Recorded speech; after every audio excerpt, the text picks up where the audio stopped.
Assalamualaikum warahmatullahi wabarakatuh. Bertemu lagi sama saya Aziza.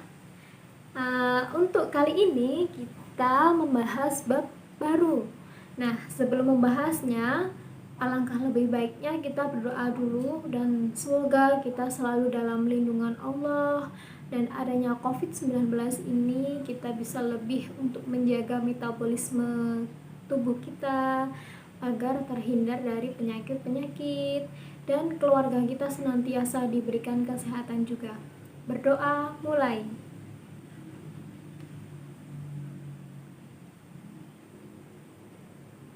Amin ya rabbal alamin. Selanjutnya, sudah siap untuk belajar hari ini? Kita hari ini akan mempelajari bab baru, yaitu ayo menundukkan nafsu syahwat dan ghadab. Apa sih nafsu syahwat dan kenapa hawa nafsu diciptakan? Ada yang tahu? Nah, pada hakikatnya semua manusia memiliki nafsu karena manusia tidak dapat hidup jika tidak ada nafsu. Dan selain itu, manusia diimbangi dengan adanya akal. Nah, kalau kita tahu malaikat itu tidak memiliki nafsu, makanya tidak seperti halnya manusia. Dan nafsu adalah keinginan seseorang atau dorongan hati yang kuat untuk memasuki kebutuhan hidupnya.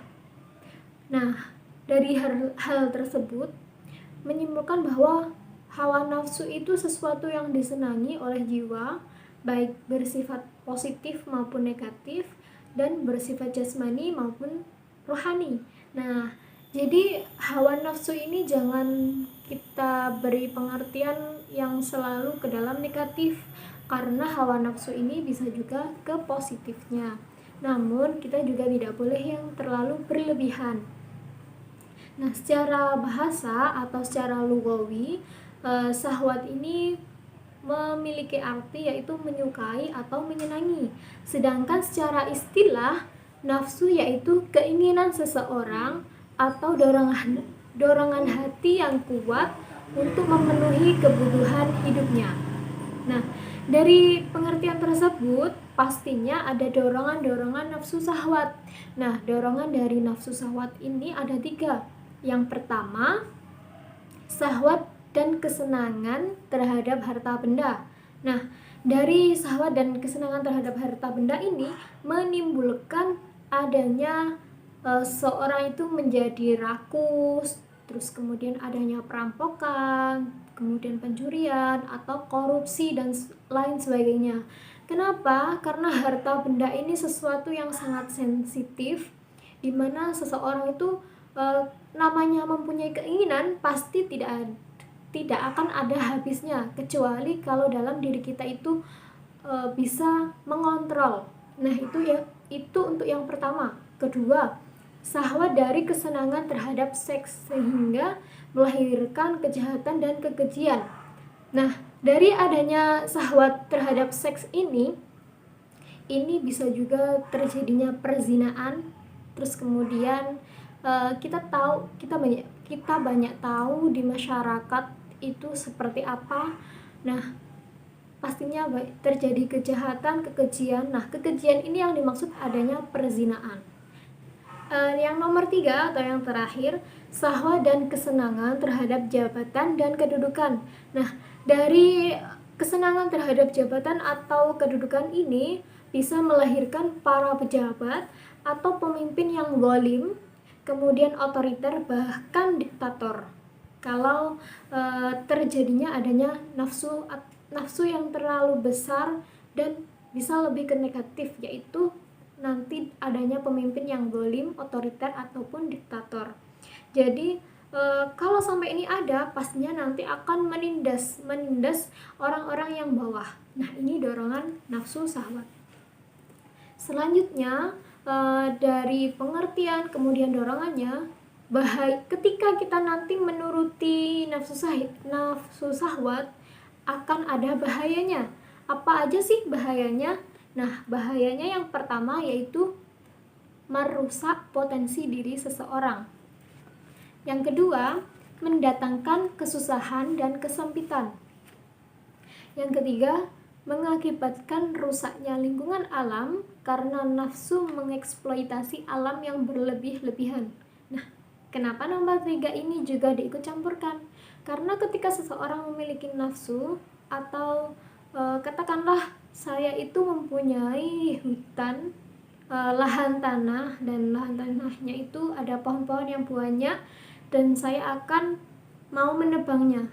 Kalau saya menebangnya itu semua, itu nanti itu dikatakan secara berlebihan, Pak. Kita kan bisa hanya menebang cuma separuh atau enggak semuanya.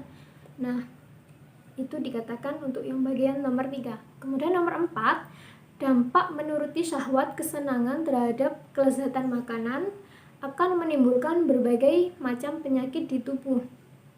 Dan yang kelima, nafsu akan mendorong manusia untuk berbuat jahat, melampiaskan syahwat dan menentang ajaran agama. Nah, ini bahaya ketika kita menuruti nafsu syahwat. Selanjutnya, bagaimana cara menundukkan nafsu syahwat? Nah, ini ada caranya, yaitu yang pertama, meningkatkan takwa kepada Allah dengan menerapi diri dengan rasa takut kepada Allah Subhanahu wa taala. Itu yang pertama. Yang kedua, dengan mujahadah. Nah, apa sih mujahadah itu? Mujahadah yaitu berusaha untuk melawan dan menundukkan kehendak hawa nafsu. Nah, dengan kata lain, seseorang yang bermujahadah rela meninggalkan apa yang disukainya demi memburu sesuatu yang diyakininya besar, baik, dan betul. Nah, itu yang dinamakan mujahadah. Jadi, ketika kita mempunyai keinginan yang terlalu besar, akan tetapi itu bahaya, berdampak buruk, maka kita harus meninggalkannya. Nah, ini yang dinamakan mujahadah.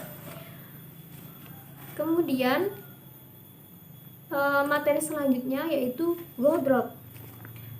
Ada yang tahu nggak ghadab itu apa? Nah, ghadab itu sering juga disebut dengan marah. Kata lainnya yaitu marah. Marah dalam artian yaitu merasa tidak senang dan panas hati karena suatu peristiwa atau sebab-sebab tertentu. Nah, ini yang dikatakan marah. Marah adalah sifat alamiah yang ada pada manusia. Namun di antara mereka ada yang bisa mengendalikannya dan ada juga yang tidak bisa. Maka itulah Islam mengajarkan kita untuk mengendalikan amarah. Karena kita tahu marah itu memang secara alamiah ada pada diri setiap orang. Namun kita sebagai seorang muslim harus bisa mengendalikannya, mengontrol emosi untuk menstabilkan emosi kita. Nah, ketika kita nanti adanya marah, apa aja bahaya yang kita peroleh? Bahayanya ketika kita menuruti marah. Nah, ketika kita belum bisa mengendalikan emosi kita, terjadilah marah. Nah, ketika bagi diri sendiri akan mengakibatkan tekanan darah tinggi sehingga membuka peluang terkena serangan jantung, cepat tua, gangguan tidur ataupun gangguan pernafasan dan lainnya. Masih banyak lagi. Jadi bagi diri sendiri aja banyak sekali, apalagi untuk bagi orang lain. Nah, yang kedua, bagi orang lain dan lingkungan, keputusan dan tindakan orang marah cenderung menambah masalah, bukan menyelesaikan masalah. Kemudian menimbulkan kerusakan hubungan dengan teman, dapat merusak keharmonisan keluarga. Ini memang sering sekali kita alami dalam masyarakat ketika kita pulang, kemudian dalam bermasyarakat, pasti banyak sekali yang seperti ini. Kalau kita tidak bisa mengendalikan emosi kita, pasti dalam masyarakat kita bukan menyelesaikan masalah, namun malah menambah masalah. Karena ketika kita terjun dalam masyarakat, kita harus berpikir secara dingin, diselesaikan dengan baik-baik, tidak harus dengan cara marah-marah. Nah, itu tadi tentang bahaya ketika kita menuruti marah, menuruti emosi kita, menuruti ego kita. Kemudian bagaimana cara menundukkan marah? Yang pertama dengan cara riyadhah. diperlukan pelatihan diri, pelatihan secara pelan-pelan, step by step, secara berproses, dan secara langsung atau instan. Nah, ini yang dinamakan riyadhah. Kemudian dengan cara mujahadah. Mujahadah sama dengan sebelumnya. Dan yang terakhir, yang ketiga, menahan hawa nafsu kita. Kita harus bisa mengendalikan diri kita, mengontrol emosi kita dan menstabilkannya. Nah, itu tadi cara menundukkan. Dan yang terakhir, hikmah menghindari nafsu syahwat dan ghadab. Nah, ketika kita bisa bisa menghindarinya, kemudian kita akan ada hikmahnya. Apa sih hikmah yang kita peroleh ketika kita menghindari hal tersebut? Allah akan menjanjikan surga bagi mereka yang menahan amarah dan memaafkan. Kalau kita bisa mengontrol emosi kita dan kita juga bisa memaafkan orang, Allah akan menjanjikan surga. Kurang enak gimana? Dan itu sangat simpel dan mudah. Kemudian yang kedua, akan mempermudah urusan dan memperlancar rezeki kita. Nah, itu yang kedua. Ketiga, menjadi motivasi untuk berbuat baik, beribadah, dan meraih kesuksesan. Keempat, terhindar dari perbuatan keji dan mungkar. Dan yang terakhir, hidup lebih terarah dan terkontrol. Selamat dan bahagia dunia akhirat. Nah, ini yang paling penting. Jadi, kita sebagai umat Islam, umat muslim, kita harus menghindari hal-hal tersebut yang sekiranya nanti malah membuat diri kita lebih jauh kepada Allah. Nah, itu tadi materi kita. Demikian materi yang bisa Ibu berikan. Bila ada kesalahan, Ibu mohon maaf. Dan sampai jumpa lagi di pertemuan berikutnya. Wassalamualaikum warahmatullahi wabarakatuh.